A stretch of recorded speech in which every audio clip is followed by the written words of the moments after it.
Okay, everybody, how are you?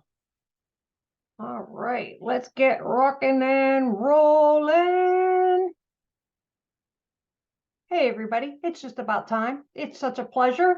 I hope you're having a good Ash Wednesday. And I know there's probably a lot going on for you. I appreciate you taking the time to be here. And I will have this recorded for those of you if you miss anything. And also, too, if you have any questions, please don't hesitate. You can put them right down there in the chat at the bottom. At the bottom, if you'll go down, you'll see chat. I will try to remember to stop periodically. Usually we do have a fair amount of questions. And if there's something that triggers, I'm a big fan, if there's something that triggers a question for you, by all means, please put it in there. And I like to answer the question sort of regarding the material that I just recently went over. So again, my name's Dr. Susan Plank. Thank you so much for being here. I am a functional nutritionist. I have just sort of a unique way of looking at things. I want to have a whole body approach. What are the symptoms that are going on? I love to do labs. Let's look at the labs, put the symptoms together, and then how can we approach things? How can we improve the symptoms and improve your health as naturally as possible? And so I have some information for you tonight that I think might be a little unique, that potentially if you have a thyroid condition, maybe you've been put on a medication, but, a lot of times you still don't feel your best. And we're going to cover some sort of interesting information of why that might be. So let's go ahead and kick it off. Mysteries of the thyroid. And again, if any questions, please just go ahead and put them there in the chat. So first of all, I want to discuss the anatomy of the thyroid. And so what it is, it's a shape like a butterfly. It's a gland and it sits right in the front of our throat. Okay, right in the front of our throat. And so you're going to see here, it has sort of like the two wings of a butterfly. It has this central part that's called the isthmus. And then on these wings, it has little follicles like globules. That's where the hormones are actually made. So each side, if you've ever had to have an ultrasound done on your thyroid or anything, each side is known as a lobe. So the right lobe and the left lobe. So this probably, I don't want it to, but this might seem like it's going to blow your mind, but I want to just put this slide out here early, and then we'll sort of come back to it. It might, like I said, sort of trigger some questions. So we're talking about the thyroid gland, right, that sits here in our throat. And all we ever really hear about is thyroid hormone. And nobody really talks about what that hormone is made out of. And so what I want you to see here is the SE is selenium, the I is iodine, and the TYR, that is L-tyrosine. So what happens is these are supplied to the thyroid. They're actually in the thyroid gland, okay? Selenium, iodine, and tyrosine. And what happens is they are what forms the T3 and the T4 molecules. So we see these individual aspects, minerals, in the thyroid gland, but then in the bloodstream, so it's made into T4 in the thyroid gland and in the bloodstream. Now you can see the T4 means 4 iodine molecules. So you see the 4 I's there, right, with the selenium and the tyrosine. T3, you got it, 3 iodine molecules. So that's how they get their name. But what I want you to realize as we sort of go through this webinar tonight, that it's not necessarily a thyroid condition is not only about hormone. It's about what makes up that hormone. Does your body have enough of selenium, iodine, and tyrosine to actually make its own hormone? And then this hormone travels through the bloodstream, by protein. So carrier proteins carry it to receptors, and these receptors for thyroid are on every cell in the body. Every cell in the body. Okay, that's how important thyroid is. So we're going to have T4 receptors and we're going to have T3 receptors. And so what we need this to be able to do then is this hormone is going to come sit right on top of the corresponding receptor. And that's how the communication takes part. So hormones in general, not just thyroid hormones, but any hormone in the body, it's actually a way to communicate. So hormones are released typically from glands. They travel to another part, maybe another organ or another gland or cells in the thyroid case, and they dock with a receptor. So think of sort of like a key in your lock getting into your house. The hormone's the key, and the lock is going to be the receptor. You need both to be healthy. If somebody fiddles with the lock, you can't get the key in. And if your key is bent, you can't get that in the lock. So now you can start to see how we can start to have other issues pop up with hormones and specifically thyroid, okay? That's more so than just how much hormone there is. All right, so I wanted to sort of go over that right from the start with the anatomy part, so you understand where the thyroid is, but also how the hormones are actually made, and every step through the body is a chance that something could potentially go wrong, okay?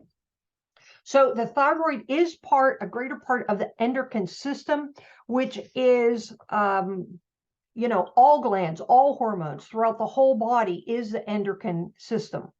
I will tell you that no matter what hormone it is, if one hormone is out of balance, sooner or later, we start to see other hormones go out of balance, okay? We'll see that. So it's sort of notorious. So a big one, and I invite you to sort of come back to my website, Norwin Wellness, tomorrow and read my newest blog post, because it's going to be the effects of stress, and the stress hormones will actually deplete the thyroid hormones. Okay, so I'm going to talk more about that tomorrow. I'll touch on it tonight, but that in and of itself could probably be a whole webinar. Okay. All right, so the thyroid and iodine. So like I said, we were just talking about it. So the thyroid gland uses iodine and it produces thyroxine, which is T4. Okay, so T4, again, 4 iodine molecules, and T3 has 3 iodine molecules. Iodine is the essential component of making thyroid hormone. So if you've never had your iodine level checked, we don't even know then if your body is capable, right? If your body is capable of making a sufficient amount of thyroid hormone. It is strictly dependent on the amount of iodine that is present, and is there enough to make thyroid hormone out of it.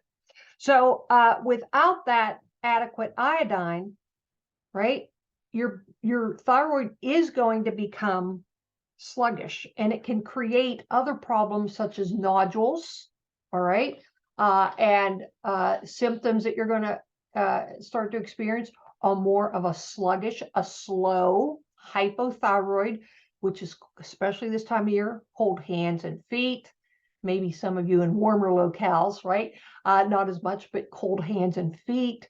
The hair is thinning. You take a shower, there's a lot of hair in the drain, or you comb your hair and it feels like, oh my gosh, I feel like I'm shedding, right? A slow digestion, sort of everything is slower. Your thought process is slower. Your memory feels sluggish. You feel like you go exercise, or maybe you are exercising, trying to watch what you're eating, you lose some weight, and the weight doesn't seem to budge. Everything is just sort of at a slower pace. Okay, so that is really the essence and the importance of iodine in the production of thyroid hormones. Okay, so T3 and T4. So T4 again contains the 4 iodine hormones. It is actually known as what's known as a pro-hormone. And that is because T3 is the more active out of the 2 hormones. T3 is the one that we want a lot to go to the cells to give energy, right? That you feel like getting up in the morning, that the digestive system works and you're not constipated, that you have lots of energy, that the hair cells can grow, that your metabolism is burning efficiently. All these things are responsible for T3 being able, again, to dock in those receptors, but your body just doesn't make T3, it converts T4 into T3. So you always want to have this pro-hormone T4 as sort of a backup, right? That if you need more energy, then the T4, it's going to cleave off, the cells will cleave off one of those iodine molecules, and T4 is not very active. But as the cells that cleaves off one of those iodine molecules, now the T3 can dock into the receptor, hopefully, and that communicates, and it's, woo, all right, we got some energy, let's get it done. So that is the difference between the T4 and the T3 and how they interact with each other, okay? The T3 is completely dependent on T4 being made in enough quantities, and the T4 is completely dependent on enough iodine. So if you don't have those minerals, iodine, selenium, and tyrosine, enough in your diet, well, now it's going to bog down the whole system, okay? Now we're going to bring in the brain. So the pituitary and the hypothalamus in the brain are 2 areas that are going to pretty much control everything in our body, okay? Everything, and that is why in blood work that TSH is done. Unfortunately, a lot of docs are still sort of old school, and the only thing they're checking in your blood work is a TSH. The TSH isn't even a thyroid hormone. It's not. The TSH is actually from the pituitary in the brain. But in a slide coming up, you're going to see how it's a feedback loop that your body wants to keep everything in balance. So if we consider somebody that's hyperthyroid, too much is being produced, we typically have a problem in that feedback loop that the signals aren't being picked up, and more thyroid hormone is being released. So that type of individual with that hyperthyroidism tends to be sort of more anxious. Their metabolism, they can eat neat, and it's hard for them to gain weight until it gets to the point where everything's just sort of shutting down because they're so fatigued. Okay, so the pituitary and the hypothalamus send out signals. They actually produce the TSH. The TSH goes to the thyroid and releases the T4 and then the T3. So the TSH is what sort of starts the whole process, but TSH, again, is not a thyroid hormone and really has nothing to do with the actual making of and the production of, other than it initiates the response. So in other words, it's not a building block of that hormone, but it initiates, right? It's like you hitting your garage door opener. That would be the TSH. You hit the garage door opener and it initiates opening your garage door, but it's not the rollers, right? It's not the door, it's not the tracks. That's all part of those hormones. So I hope that analogy makes a little sense there, okay?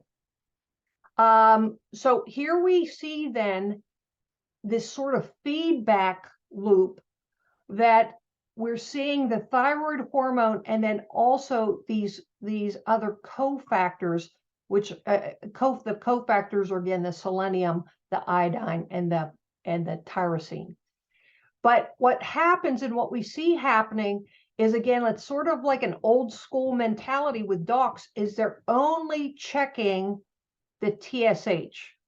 And if you look, the labs are actually starting to get a little bit better, but the labs, the big ones, Quest, LabCorp, ones like that, they set up those normal limits, but the normal limits are very, very broad, and it's not really helpful, that somebody, if they only get their TSH done, and then a doc says, well, it's normal, right, in this very large range, and yet the person has all these symptoms of potentially a thyroid condition, and the interpretation is off because they're not interpreting the symptoms with the labs. It's very, very important with hormonal issues. You always want to have somebody interpret your symptoms with the results. Okay. So again, pituitary and hypothalamus, that's the TSH. So the TSH is released, it comes down, and it triggers, right, the thyroid to make hormone, which is the tyrosine, the selenium, and the iodine. That's T4, total T4. And then as an iodine molecule cleaves off, it's the total T3. Those travel through the bloodstream by thyroxine binding globulin. It's a carrier protein. This is another sort of issue that I always look at, is if someone has the symptoms of a thyroid issue, but also have a lot of digestive symptoms, or they're using an antacid, I now worry about their ability to actually break down protein into albumin and globulin. And the globulin, not only is it part of our immune system, but it's part of what the carrier proteins that actually pick up the T3 and the T4 and carry them through the bloodstream to get them to every cell in the body. So if someone, again, not great digestion, antacid use, maybe ulcers, maybe they had, a gastric bypass with some weight surgery, those folks really become a higher risk in my mind of a thyroid issue as sort of secondary, because they're struggling to really digest and assimilate protein that is going to create the globulin and these carrier proteins. Okay. Now, when we get out here, selenium actually is what converts the T4 to the T3, okay, when it's needed out at the cells. Okay, is it all making sense? So we need every single one of these, but yet, if you talk thyroid, everybody just thinks, well, it's just the hormone, right? And the medications, all the levothyroxine and Armour thyroid and all these things, just give me more hormone, give more hormone. And yet there's these other cofactors and these other mechanisms that are happening behind the scene that we always want to optimize what your body is capable of. Can your body can it make thyroid hormone? Does it have enough of the cofactors and the ingredients, the minerals and things to actually make your own hormone? If not, that can be a reason why somebody actually is hypothyroid or has, as that TSH creeps up, that's somebody that's hyperthyroid. Let me just throw this out there too. My normal range for a TSH is between 1 and 3. Ideally, it's between 2 and 3. And for thyroid, I might have some clients on here. If they know that I'm pretty stickler, right? About, I want that thyroid to know that it's working. Again, everybody's a little different, but if it's not in that range 1 to 3, specifically 2 to 3, then I want to do a little bit more digging to find out what's going on, because chances are the person's metabolism isn't optimized. It can be a few pounds. It might only be 5 to 15 pounds. But if you're struggling to try to lose that 5 to 15 pounds, chances are it's something benign that somebody else has overlooked but it really is inhibiting your body's ability to make and or transport thyroid hormone. So I hope that makes sense for you. So the T3 then is going to, again, bind with receptors, right, out of the cells. It gives all of the cells of the body energy, right? And then what happens is we have, on the lab work, you might have had total T4 and total T3. Well, there's also free T4 and free T3. So those are the ones that aren't attached to this binding protein. Okay, so they're free. They're out there sort of floating around in the bloodstream. And as the T3 and the T4 drop, because they're going to get picked up, right, and carried to a receptor. Everything, the goal is to get the receptor so it communicates and tells the cells what to do, right? But as this free T3 and the free T4 drop, that is that feedback mechanism now up to the brain. And so the pituitary now releases more TSH, okay? So the TSH starts to get higher and higher, and yet the body might be lagging behind. The thyroid might be lagging behind in its ability to make thyroid hormones, okay? T4 and T3. So does that, I hope that makes sense. Again, I'll keep a lookout here in the chat. So anything, please, please let me know. So again, the overactive thyroid there's multiple mechanisms for overactive thyroid and underactive thyroid. But overactive thyroid tends to be, it's this speeding up of somebody's metabolism. Ultimately, they can be very, very similar symptoms to an underactive thyroid, because the specialized testing for what's known as Graves' disease or overactive thyroid is usually it's a can that's kicked down the road a while. So the person's metabolism is really ramped up there, which means their immune system is working harder, their digestive system is working harder, their heart is pumping harder, their pulse is faster, their sleep usually isn't very restful, okay? And also eating wise, they're not getting in all the minerals and vitamins that they need to drive this very active metabolism. So now they're becoming more and more nutrient deficient as this metabolism, their metabolism's really going to town. That, the folks that are hyperactive, they can feel like, let's go. I could run 5 miles, go. And somebody else might be like, oh my gosh, don't they ever sort of calm down? And part of the other symptoms with the overactive thyroid is you'll see this sort of bulging eyes. Okay, you'll see if you look at someone and you can see the whites of their eyes the whole way around, that tends to be a sign that somebody might be overactive thyroid.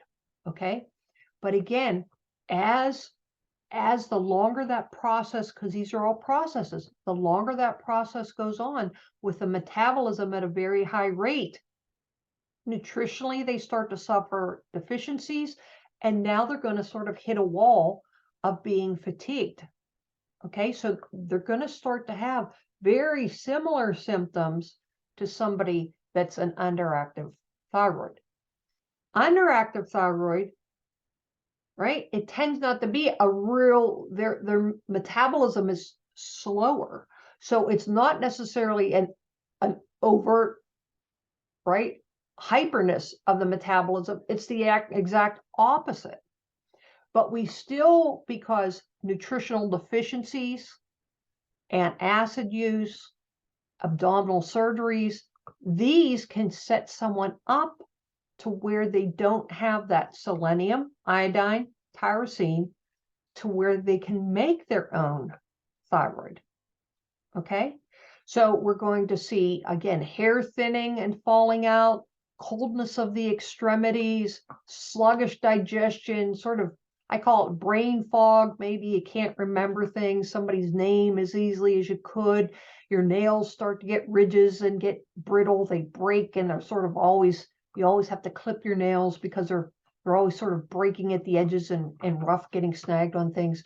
So those types of things, right? We have to look at symptoms, but that is why, especially with the thyroid, the testing and being thorough is so important, because just doing a TSH, because the range is so high with somebody with fatigue, is not necessarily going to give us any answers at all of whether it's actually a thyroid condition. And if it is, even whether it's too high or too low, because maybe the person, it's too high and now they're just at the point where it's fatigued and they can't make enough hormone to keep up with the metabolism. So I hope this makes sense for you guys, but you have to look at it sort of as, what is the overall process that's going on behind the scenes? Okay. So other conditions of the thyroid. I actually live, and across the United States is what's known as the goiter belt. And so a goiter is exactly this, the picture that you see. It's a swelling and inflammation of the thyroid gland.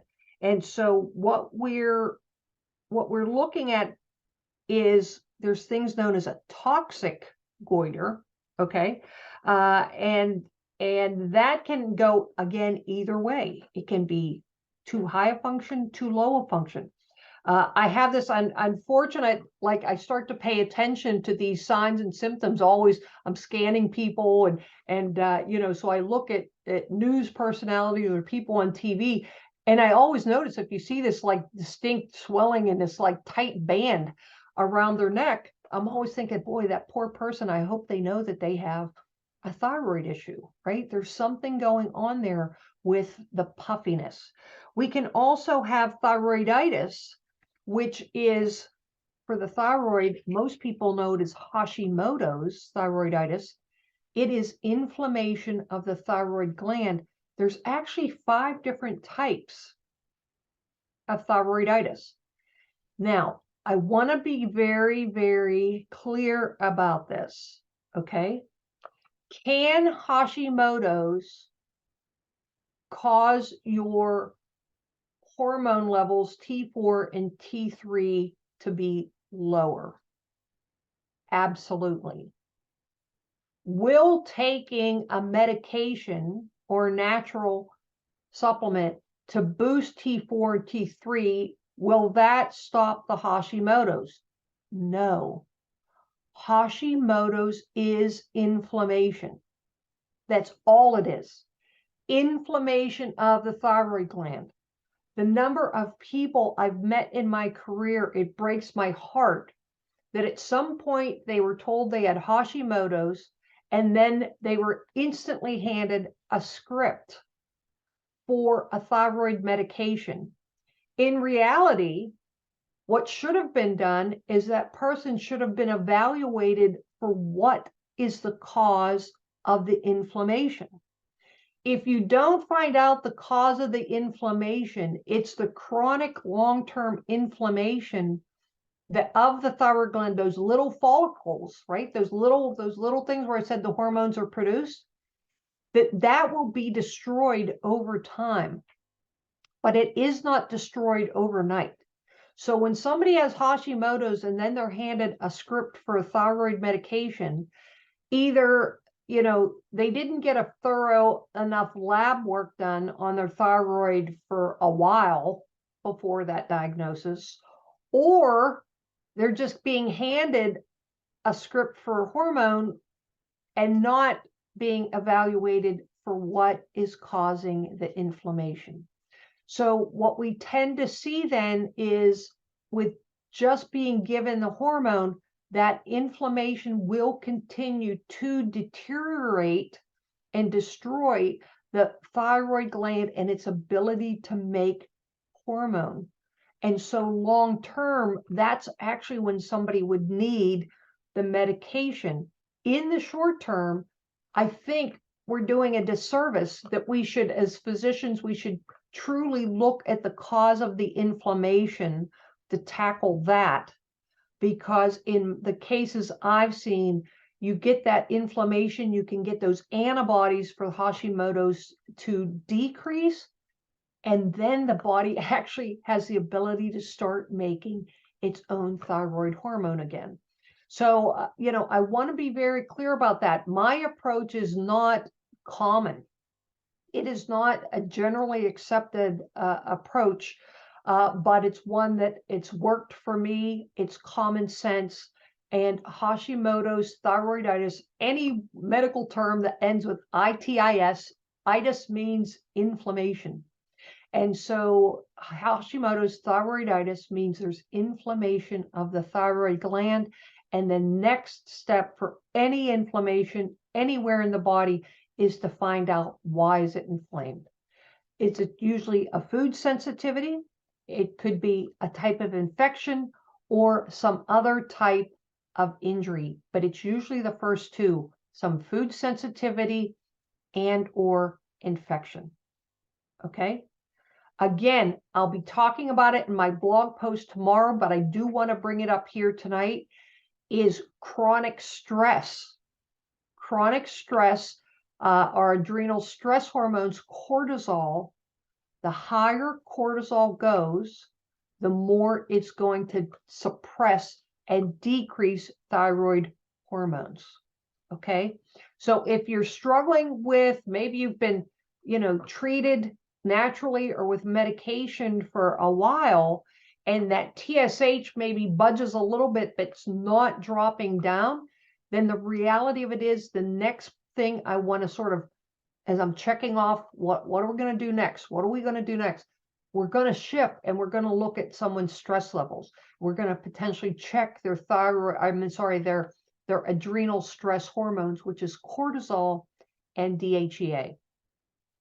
Okay, so those are the top things that are going to cause inflammation. But again, just because there's inflammation of the thyroid does not mean necessarily that you need hormone medication, that you need hormone replacement therapy for the thyroid. I found that, again, if we do things naturally, we fix the underlying foundational issues and then sort of get out of the body's way, it's much more supportive, and people tolerate the more natural treatments more so than the medications, which it's hard. It's hard to get the dosages just right where the person feels good, and also get all those different body functions all working normally again. Okay. So again, I wanted to come back around. This is pretty much the exact same slide we went over, like the second slide. Okay. The selenium, the iodine, the tyrosine. So remember, the tyrosine, the iodine is going to bind to the tyrosine. The selenium is there because that's what allows it to go and bind to the receptors. T4 has 4 iodine molecules. T3, 1 is cleaved off and it only has 3, and it's more the active form. But what is different about this slide is, you see these little red sort of like asterisks? Those can be a couple of things. I put them there to show that there could be inflammation.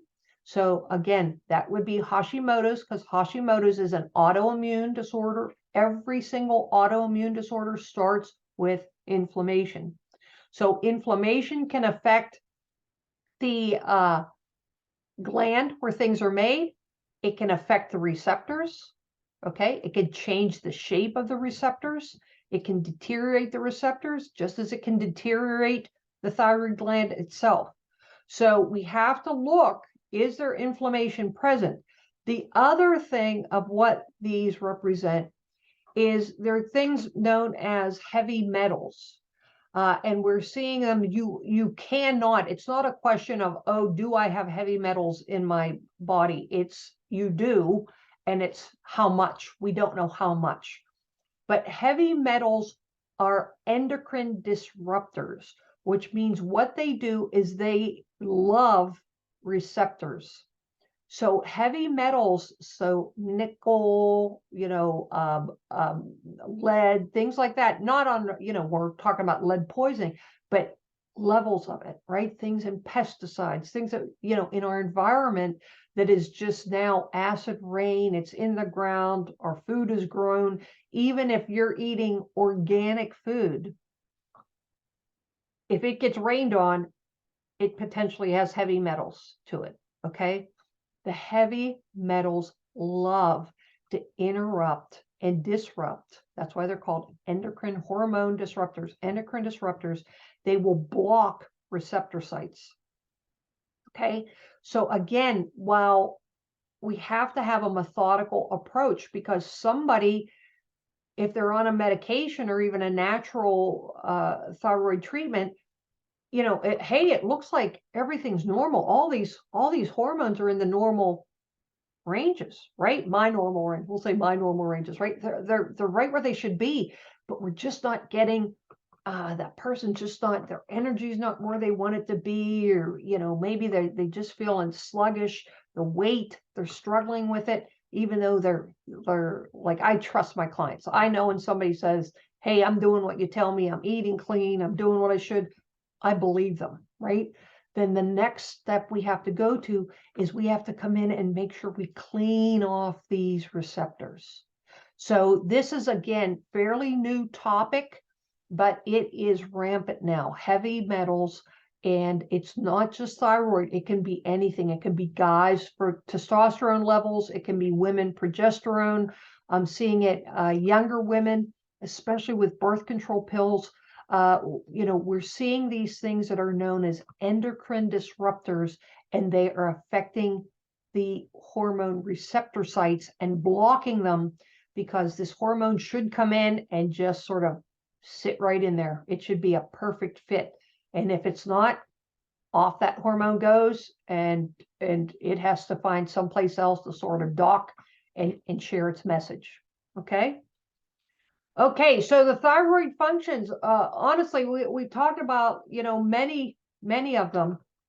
And because it has receptors in it, it's important for every cell of the body, virtually everything, our thought processes, our reproduction, our growth when we're younger.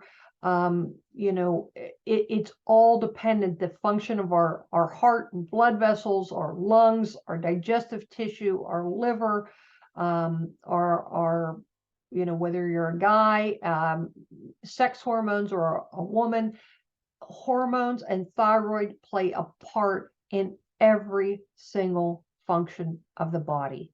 So this, I can't stress it enough. If you have multiple symptoms that I've mentioned here associated with thyroid, the stress, those adrenal stress hormones, being under chronic stress, those symptoms are almost identical between low thyroid, but we want to make sure that we have a functional approach. Okay. I'm a functional nutritionist, meaning we want to functionally, what is right for you, not what's right for the masses, not is this the right, the right TSH level for, everybody across the country. It's, I need it to be right for you. So your symptoms start to diminish, you start to feel good, you start to feel vibrant, right? And it feels like, wow, life is worth living again, not you wake up every day and open your eyes and go, oh my gosh, I'm more tired now than I was last night. Is every day going to be like this? Okay. So it's really very important to me that we make the connection between symptoms and the labs, get the labs done to really reveal what is the cause, what's the root cause, what's going on in that person's physiology that's causing these symptoms. So another big thing, and again, it's the metabolic rate. And so the metabolic rate is the rate at which you're able to burn energy. And our food is our energy, right? The food is energy. We eat it, our digestive system turns it into energy. Now we have to have a metabolic rate that burns it off. If we don't burn it off, we're going to gain weight. That's a very simplified explanation. It's a little bit more complex than that. But what I want you to realize is there is a resting metabolic rate. So let's say this weekend, right? Pick a day, 24 hours, you wake up. Wouldn't this be nice for one day? You wake up Saturday morning and you do not get out of bed. You don't get out of bed. You don't go make yourself something to eat. You don't go to the bathroom. You don't walk outside to get the paper. You don't check email. You do nothing. You just lay there. And in 24 hours, that is your resting metabolic rate. Your body still needs, in all honesty, your body still needs anywhere from 1,200 to 1,600 calories at a resting rate. That's just to keep everything going. Everything. The hair growing, your nails growing, right? Your heart keeps pumping, you keep breathing. Everything. Hormone production, energy production, everything. All of our demands through the day, if you're going to the gym, if you're doing whatever, now that demand is going to increase. Okay, so it's no longer resting because you're active, but that becomes your new metabolic rate. But unfortunately, what happens if the thyroid starts to get sluggish, if that TSH goes up, meaning you don't have enough thyroid hormone, your metabolic rate is going to decrease and you're going to start to gain weight very quickly. And if it's not balanced just for you, for what your body needs, you could be, honestly, you could be eating sort of the best foods, thinking, I can't be Miss Goody Two Shoes any more than I have been. I'm going to the gym as much as I can, and that scale just isn't budging. Then that's where we have to look, because whether it's thyroid, whether it's the stress hormones, whether it's, there's a few other things I look at, but something is disrupting your metabolism. And that is what's going to affect your metabolic rate. Just so you know, naturally, as we age, our metabolic rate does decrease, but not terribly dramatically. Okay. So the other thing that really will diminish your metabolic rate is eating so little. Chronic low-calorie eating or chronic dieting, where somebody is eating 6, 8, maybe 1,000 calories, 600, 800, less than 1,000 calories a day consistently. Trust me, folks, I see it all the time. That nothing will shut down a metabolic rate faster than that. And when that happens, it's very, very hard to get it going again. And most folks, when I'm saying you have to eat, you have to eat, you have to eat, there's a reason behind it. And it's sort of counterintuitive. But if we can get them to actually eat more, their metabolism sort of gets kickstarted, right? And they're eating more and losing weight. And it's a beautiful thing to see. But again, it doesn't necessarily, it's not common sense, but that's how the body works. Okay. It needs what it needs. It needs the energy to drive everything that we need to have done. If the energy is not there, it's going to stop doing things. It's just going to stop making hormones, and it's going to slow down the digestion. It's going to slow the whole process down. Okay. So what we want to do is really support a healthy thyroid. So we really want to make sure, especially if it's somebody that we suspect inflammation. A lot of folks, unfortunately, have been told they have Hashimoto's, but they've never even been tested, had the Hashimoto's antibody test. Most folks have never had their iodine levels checked. And so I am a big proponent of let's look at those cofactors. Let's look at not just the TSH. I test for the total T4, the total T3, the free T4, the free T3.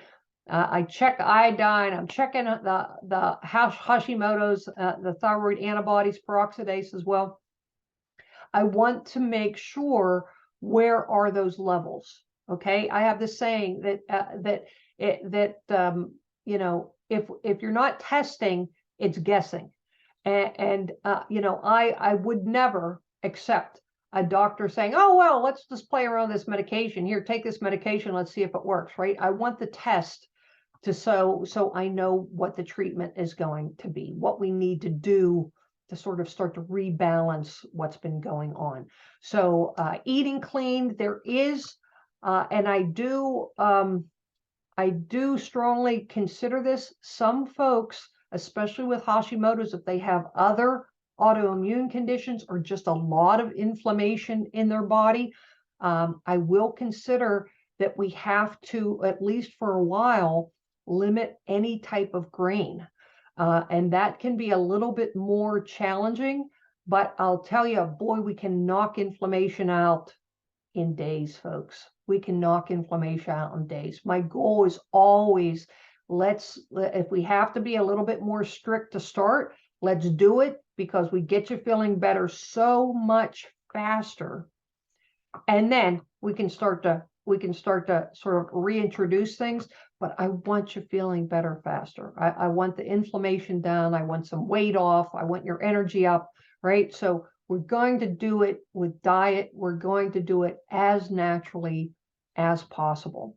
Now, that being said, it is very difficult that when somebody's been on a medication for years, it's almost impossible now to remove that medication.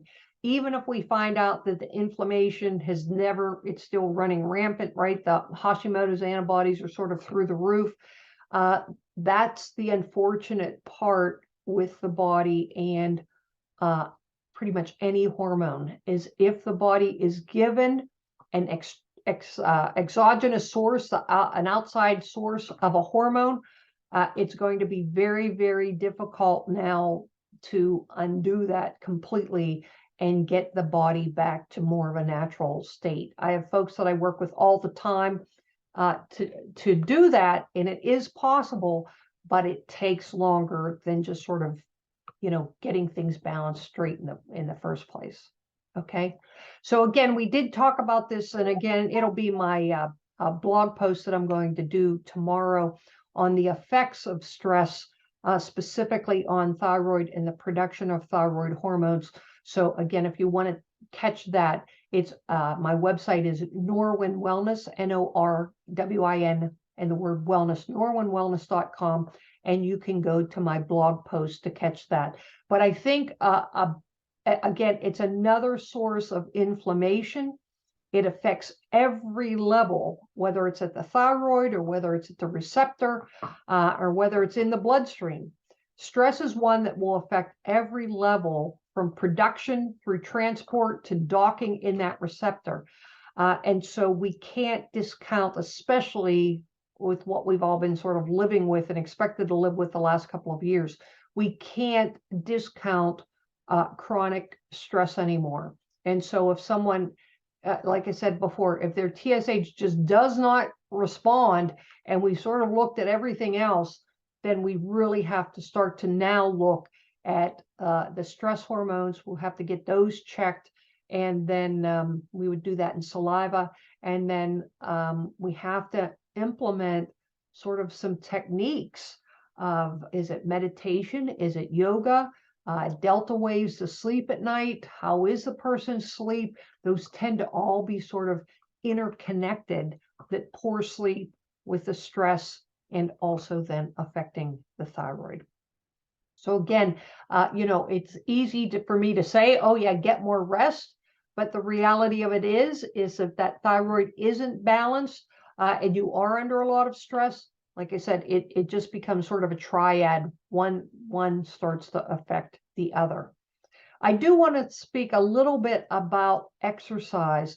You know, getting, and in all honesty, just moving. You know, notoriously, when someone, their thyroid starts to, their TSH goes up, so their thyroid function is lower, and they start to become more sluggish, they will gain weight. And so if they feel good enough, they usually have a gym membership that they're trying to do, and they're trying to eat healthy, and they're trying to do everything on their own. And the doctors tell them, oh, well, I don't really see, it's nothing with your thyroid is normal, again, in that big range.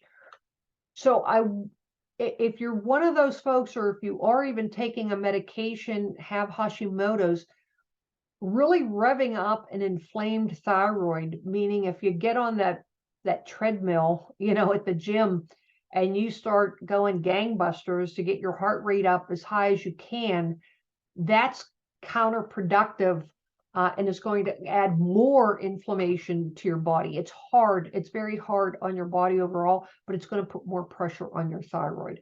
So again, my main thing is, let's be gentle, right? Let's do movement. Maybe it's walking. Maybe it's resistive weight training with the bands. Maybe it is yoga, Pilates. Let's look at things being more gentle until we figure out what the labs are, what the symptoms are, how's the treatment working, right? How's things going? Let's not just keep sort of getting crazy at the gym to get your heart rate up to lose the weight that most likely is related to your thyroid being out of balance and the symptoms that you could be experiencing. Again, with the inflammation, the sugar and the alcohol, they just don't help, right? They just don't help. They're going to add to the level of inflammation in the body. Moderate alcohol use is, even the research out on that, it usually has, some benefits, at least calming and things like that. But again, coming out of the pandemic, I have a lot of folks that confide in me that, hey, an after work cocktail now turned into 3, and I'm not sure that I have control over it anymore. So it is something that we want to look at and be cognizant about, because sugar and alcohol can trigger inflammation. So foods that support, again, a diet as clean as you can, If you can do organic, do organic. Watch the fruits, watch the citrus. Don't go crazy, because again, there's natural sugars there. Don't do a ton of spinach. A little bit of spinach is good, but a ton of spinach can overwhelm the thyroid gland. Okay. If you're really wondering, watch the grains. Cut out the rice, the wheat. Go gluten-free, but cut out all grains, even beans and rice. For some sort of more inflammatory, I'll cut those out as well, to see can we get sort of things corrected and moving in a balanced direction a lot quicker. Also, make sure lean protein. Again, you need those proteins. Your body digests it, assimilates it, and that's how those carrier proteins, those globulins, are made to carry hormones and thyroid, T3 and T4, throughout the body. So we touched on this earlier, but this is the endocrine disruptors. They're really known as heavy metals, but anything, if you look at perfumes and fragrances, if you pick up, a processed food item, and the chemicals on there you're reading, and you can't even pronounce them, chances are something that is in them is an endocrine disruptor. Okay, birth control pills are endocrine disruptors. All right.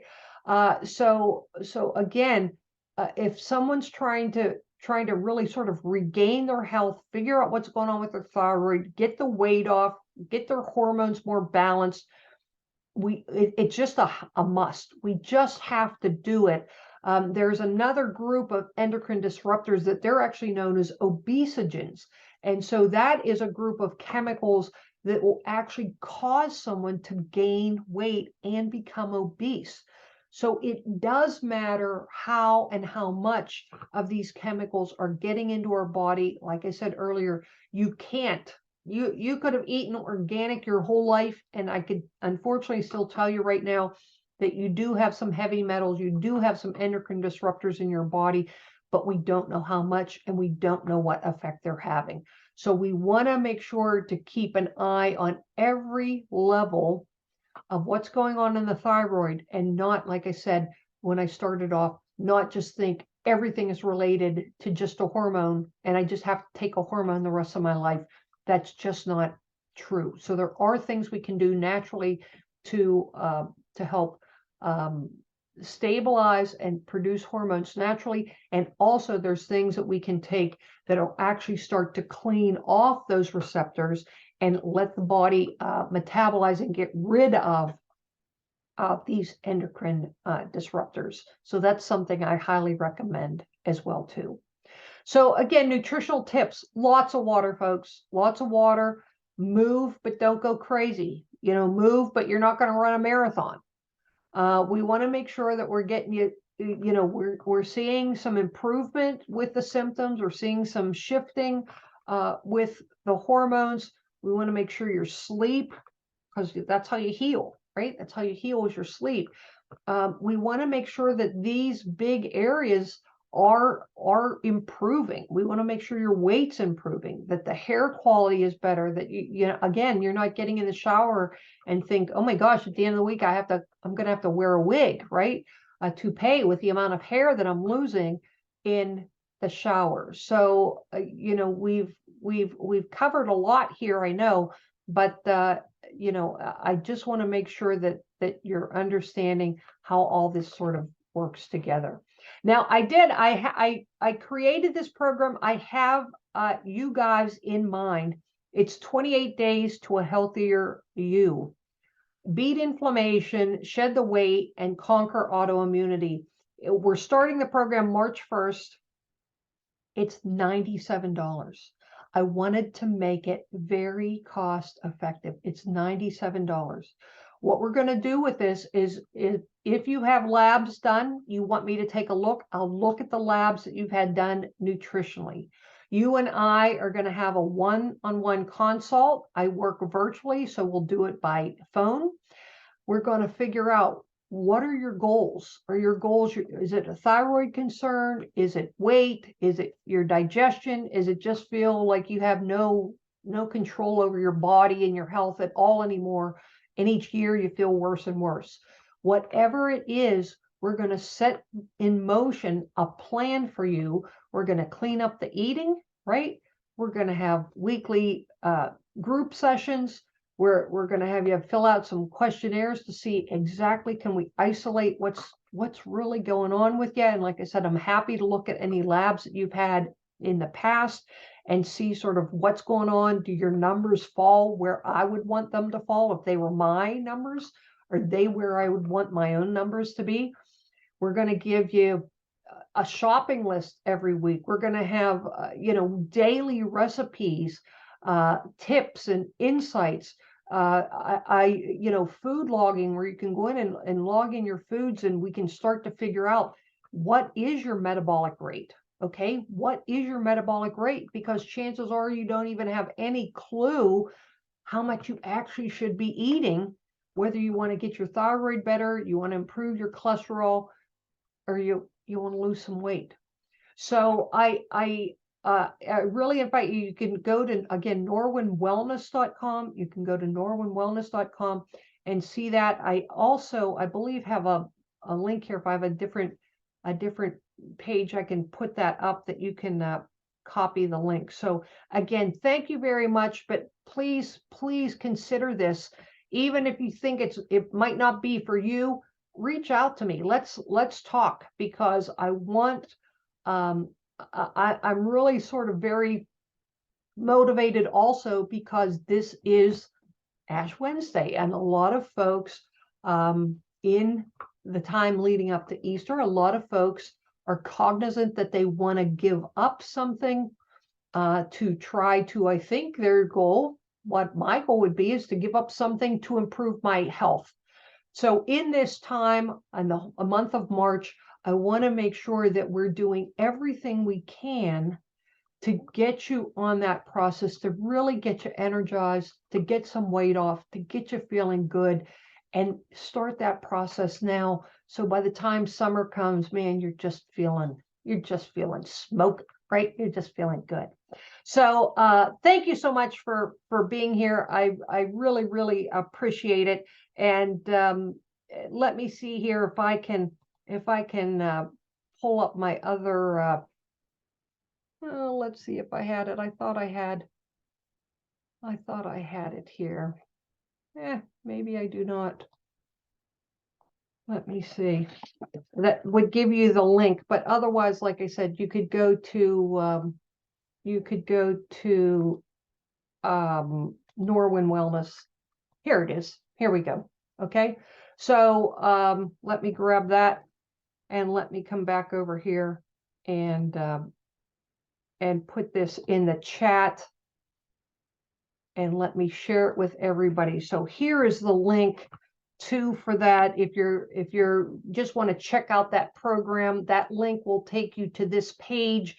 It begins March 1st. I think we actually still do. I think we still have a couple of spots left for folks to get. It's actually over $100 of supplements, and the total cost is $95. So I really want you guys near and dear to my heart, those that are concerned about thyroid, because my mother really suffered with thyroid, and a lot of my family members as well. So I know it's one that it's not easy to figure out, but I want to help as much as I can. So, okay, folks, what do we got? Anybody have any questions? Again, happy to answer any questions. If you have any questions, you want to put them in the chat there. Let me keep an eye on that. If not, please don't hesitate. Reach out to me by email or call the office. Let me put that in there.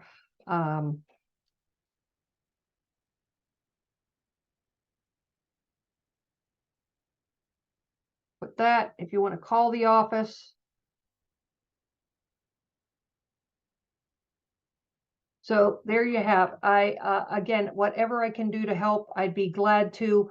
But again, thank you so much for taking the time out of your night. I hope you enjoyed it. Any feedback you'd like to share, I would surely appreciate it.